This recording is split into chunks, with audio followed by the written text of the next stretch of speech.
The wind at the Manpupuner Plateau doesn't just howl, it screams in a frequency that leaves grown men trembling in their boots. In the winter of 1974, 7 veteran geologists trekked into this frozen hellscape, chasing the mystery of the 7 giant stone pillars. They were supposed to be back within a week, but the radio silence started exactly 48 hours after they reached the base of the forbidden formations. When the rescue team finally touched down on the plateau, they didn't find a base camp, they found a graveyard of unexplainable errors. The tents were shredded, not from the outside by a predator, but from the inside, as if the occupants were desperate to escape something that was already standing right next to them. Think about that for a second, to be so terrified of the interior of your own sanctuary that you tear through the fabric to face a sub-zero blizzard. But the real terror wasn't the weather, it was what the search party found inside the frozen journal left on the commander's cot. The final entry consisted of a single, repeated word: "They are not stone." The legends of the Mansi people suggest that these 7 pillars are actually the petrified bodies of giants who were punished for their hubris.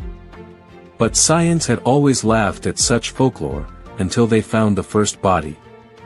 The victim was found 3 miles from the camp, barefoot, his skin a shade of gray that shouldn't be possible in human biology. And here is where it gets truly disturbing, because the medical examiner found high concentrations of an unknown mineral in his bloodstream, a mineral found only in the very stone of the pillars. How does stone enter the human body? The investigation was classified within 24 hours. Years later, leaked files revealed that the other 6 members were never recovered, despite ground-penetrating radar sweeping the entire plateau for months. It was as if they hadn't just died, they had been erased from the very geography of the mountain. Locals whispered that the giants didn't take them as victims, but as offerings to something far older and far more hungry. What does a human mind do when it realizes that the landscape itself is alive and watching? The geologists had specialized equipment, cameras, and even flares, yet not a single piece of tech was triggered when the end came. It is as if, in those final moments, technology became useless against the shifting reality of that plateau. If you look closely at the aerial footage taken during the search, you can see shapes that don't match any geological formation known to man. Some say the pillars shift positions during the dark of a new moon, a claim the Soviet authorities vehemently denied for decades.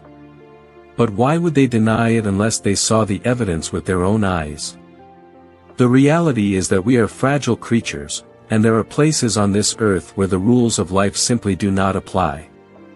The Manpupuner pillars stand as a silent, monolithic warning to anyone foolish enough to believe that everything can be explained by a textbook.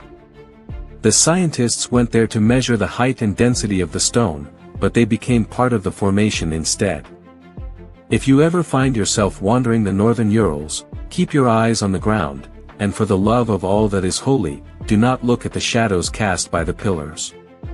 Because if the shadows start moving on their own, it might be the last thing you ever see.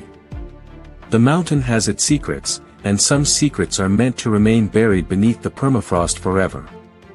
Until the next time we peel back the veil, remember, some doors are better left locked, and some mysteries are better left unsolved.